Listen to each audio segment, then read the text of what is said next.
Okay, hi everyone. So let's continue our lecture. So last time we discussed that if you integrate a function, no, it will yield another function and then plus an arbitrary constant c.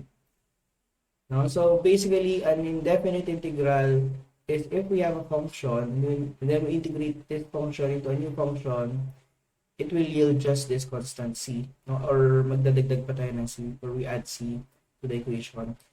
So, given this f of x dx, after integration, this will become a capital F of x and then plus this arbitrary constant. That again can disappear if we differentiate this into this. Ano? So, recalling differentiation, if you could remember, the derivative of constant is 0, the derivative of a variable u is actually 1, no? But since we do not have here over du, this will be du. And then the derivative of k times u, so k is a constant, u is a variable, that is k times the derivative of u. And then the derivative of two functions, no, added or subtracted to each other will be just the sum or the difference of these two functions derivatives. So if we will recall how do we integrate some of the given functions here. So the integral definitely of 0 will be constant. No? So we are returning now, we are inversing this operation. So therefore we could say here that the integral of 0 du is equal to the constant c. No? And then the integral of du, that will be equal to u. And then sorry, plus arbitrary constant c. And then for k du, so the integral of k du, that will be equal to ku plus c. And then the integral also obey this property of somewhat distributive. No? Actually, we call this linearity property. So I'll just call this distributive so that you can relate to this. So we could distribute the differential operator also for integrals. So let's say you have an integral of f of u plus or minus the integral of g of u du. We could evaluate them separately. So we have the integral of f of u du plus or minus the integral of g of u du. Okay, so upon evaluation, you just have to add a constant. No? So we have to only add one constant. So why do we have to only add one constant if you have two terms? So imagine it like this. Let's say you have a constant after evaluation of this. You have C1. And then if you add this other constant, no, upon evaluation of this, you have also C2. So if you have this two, if you add these two constants, it will still be a constant. So why not just combine them together into just one constant? So that is why we only have to add one constant for even if you have more than one term. So we just add one constant here. Okay, upon evaluation. So let's have an example on how do we integrate simple, no, the simplest functions. So if you have here the integral of 0 dx, that will be just equal to c. Okay? And then for the integral of dx, so if you have dx, this will be x, no? Plus c, don't forget the arbitrary constant c. And then for the integral of 3 dx, so basically if we have 3 here, a constant, we could factor out the 3. So what happens is we have 3 times the integral of dx, and this will be equal to 3 times the integral of dx, that will be x. And then don't forget the arbitrary constant c. Okay? And then for the last number, okay, so we have two terms here. Actually, we could add this 2 if you want to, but we could integrate this separately. So we have here, we have this x, plus 3x. So this is equal to, plus c, and this is equal to 4x plus c. Yeah. Alright, so now let's talk about the contrast or the comparison of definite integrals and indefinite integrals. So basically the difference between the two is that indefinite integrals doesn't have its limit, no? So indefinite, it doesn't have this boundary. And upon evaluation of the integral, we have this constant c, and then the integral of the function. Meanwhile, for the definite integrals, we have this function f of x dx. We have the boundaries, no, the upper and lower limits. After evaluation, no, so we have to find the integral. No, actually, you have to find the integral f of x, which is the capital F of x. And then you substitute the value of a and b to this function. So we have this f of b. So you evaluate the function at b, you evaluate the function at a, and then subtract the two. But the f of b should be the positive one. So if this will yield usually a constant. After evaluation, you will have a constant. And usually it pertains to the area under the curve of that function. Okay? So let's try doing this evaluation of this given definite integral. So for this definite integral, the treatment will be the same with indefinite integrals. Sorry, excuse me. So we have the linearity property, guys. So you can distribute this integral sign to for each of the terms. So we have this is equal to the integral of from 2 to 3 of 2x dx. So you can also distribute this dx to this, the integral to this. And then we have minus the integral from 2 to 3 of dx. Okay, so distribute this here. We have the negative sign. Okay, so how do we evaluate this? So we know that the derivative of x squared is 2x dx. Therefore, this will be, the integral of this is x squared, right? And then, let's take note of this. Now, let's put this later. And then, the integral of dx is x. So, we have negative x. Okay, for definite integrals, you don't need to add c. But instead of adding c, we have this lower and upper limits. And also, we have to put here from 2 to 3. So, basically, we want to evaluate this function. No, if you could remember the integral of f of x dx from a to b is equal to f of b minus f of a. So we will substitute this b and a to our function. So this is your f of x, capital F of x. And you will substitute this b and this a here, and you will subtract this 2. So we have here, we have 3 squared minus 3. Okay, we substituted 3 here. And then minus substituting 2. So we have 2 squared minus 2. So this will be equal to, so we have 9 minus 3, that is equal to 6. We have 4 minus 2, that is equal to 2. So we have 6 minus 2, the answer should be 4. So as you can see here, the answer of a definite integral will be a constant. Okay, so let's move on to the integration of polynomials and trigonometric functions. So if you could recall, no, in your differential calculus, if you have a variable raised to a constant, or basically a polynomial function, the derivative of that is this. And also, for example, the derivative of x squared, that is 2x dx, upon differentiation. Okay, so we have this n is 2. So 2 will become a coefficient, and then 2 will be subtracted by 1. No? So 2 minus 1, this will become x, and then du basically is just the chain rule. So find the derivative of x, which is dx. So how do we find now, if we have this derivative, how do we find the integral of a polynomial function? Okay, so what I will do here, you can see this later, that if we have u raised to n plus 1, and then we find the derivative of this, this expression, this will be equal to, so based on this definition, the derivative of this, so we will just make this the coefficient. So we have n plus 1, okay, and then subtract this n plus 1 by 1, So we have u raised to n plus 1 minus 1. So cancel lang yung 1, minus 1. We have here u raised to n, and then the derivative of u, which is du. Okay? So, we want to figure out the integral of u raised to n du, no? So, we always have to include this variable of integration. We call this the variable of integration. And to get this expression, we want to integrate this, no?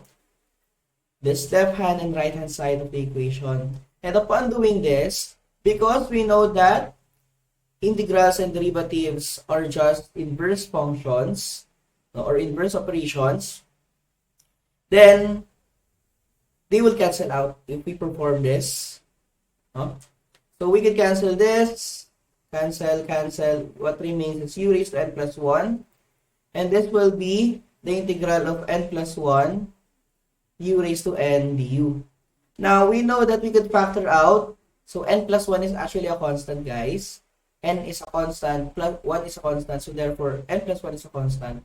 And based on the property of indefinite integrals, we could factor out this constant. So, we have u raised to n plus 1 is equal to n plus 1 integral of u raised to n du. So, as we can see, we already have this expression. We just have to simplify to get this explicit expression, no? So we have this integral of u raised to n du, okay, equals to this, and then we could cross multiply this n plus 1. So we have u raised to n plus 1 over n plus 1. Okay, so this will be your integral. Now, don't forget, no, to add always the plus the arbitrary constant. See? So this will be your integral. Now, take note of this, no? If n becomes negative 1, as you can see here, if n becomes negative 1, we have negative 1 plus 1 in the denominator.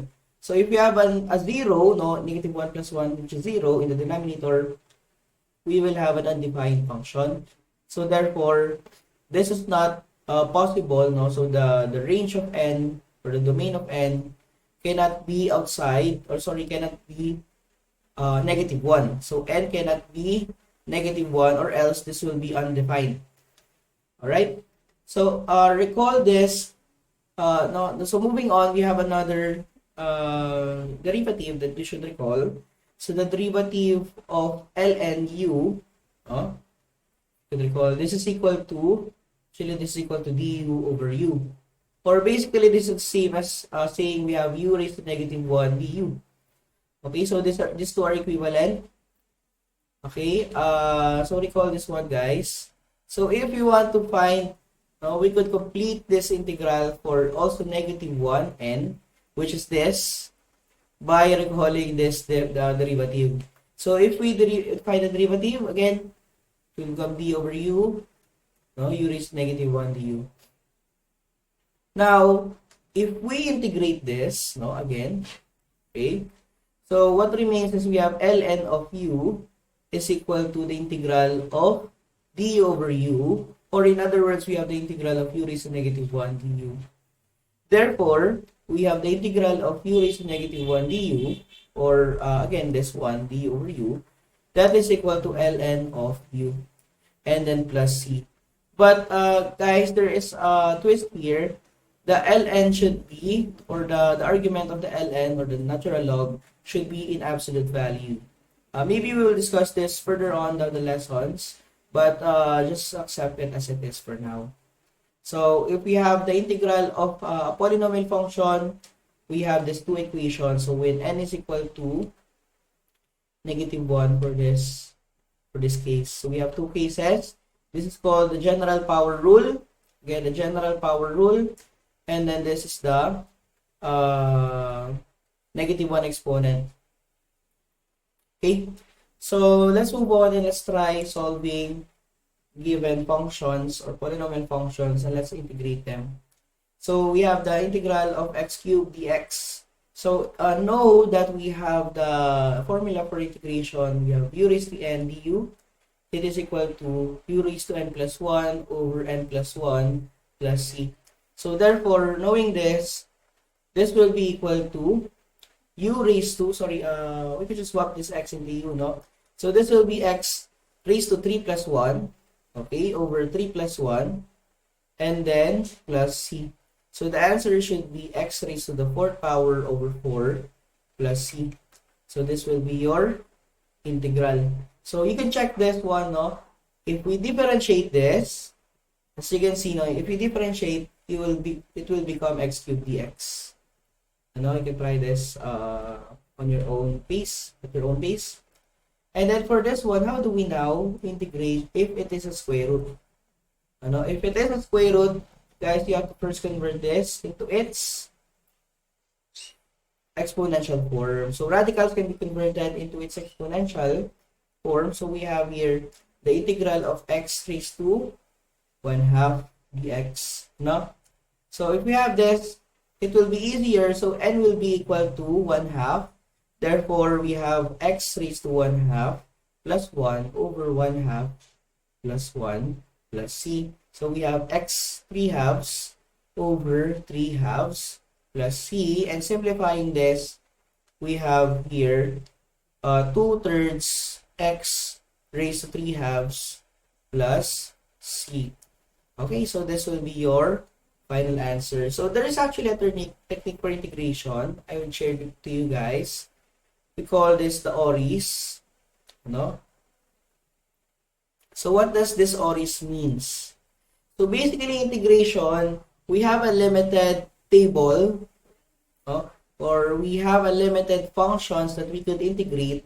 Therefore, we have to always try to rewrite. No? So this stands for rewriting.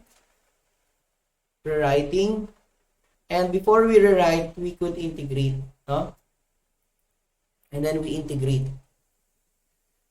So from its original function, we can rewrite this, and then at this point we could integrate. If it is in the integral table after rewriting, then therefore after integration we could further simplify the answer or the solution. All right, so moving on to the next problem. Okay, so we have a polynomial, a trinomial. Okay, so again, due to the linearity property of integration, in somewhat way we could distribute the integral sign and this dx. So this is also the same as saying we have the integral of 3x raised to the 4th power dx minus the integral of 5x squared dx plus the integral of x dx. Okay, so take note, guys. It's a good practice to always factor out the constants. So we have here 3 integral of x to the 4th dx minus 5 integral of x squared dx plus integral of x dx. So this should be equal to, so we have here a polynomial function. We can integrate this by adding 1. So we have x raised to 4 plus 1 over 4 plus 1, and then minus 5. We have x raised to 2 plus 1 over 2 plus 1, and then plus we have x raised to 1 plus 1 over 1 plus 1, and then don't forget the arbitrary constant c. And then simplify, we have 3 over 5 x raised to the 5th power minus we have 5 over 3. Okay, so this is 5 and 3, and then x cubed, and then we have plus x squared or 1/2 x squared plus c. So this is your solution to your integral. Okay, if you try differentiating this, again, it will just go back to this. That is one way of checking if your answer is correct.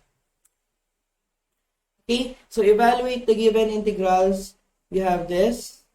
Okay, so for number 4, we have the integral of x plus 1 over the square root of x. Now, we do not have an integral, no, of this directly. Okay, again, if this is not in our table, no, if you could recall, we only have u raised to n, no, or u raised to -1. But at this point, no, we cannot integrate this. So we have to first manipulate this function in a way that we could integrate this. So this is the same, no? So since this is a fractional function, we could simplify this, no? We could make this a binomial. So we have here the integral of x over the square root of x dx. Now we could distribute this integral and this dx to each, and then plus we have 1 over square root of x dx. Okay, now how do we simplify this further? So properties of exponents we have here.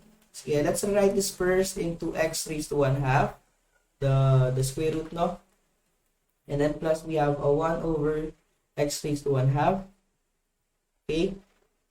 So if the property of the exponents here is that if we have 1 here, no, this is just 1. If we have a division of these two polynomials, we could just subtract their exponents. So we have x raised to 1 minus 1/2 and then dx. And then that goes the same with this one. Since this is in the denominator, if we reciprocate this will become x raised to negative 1/2.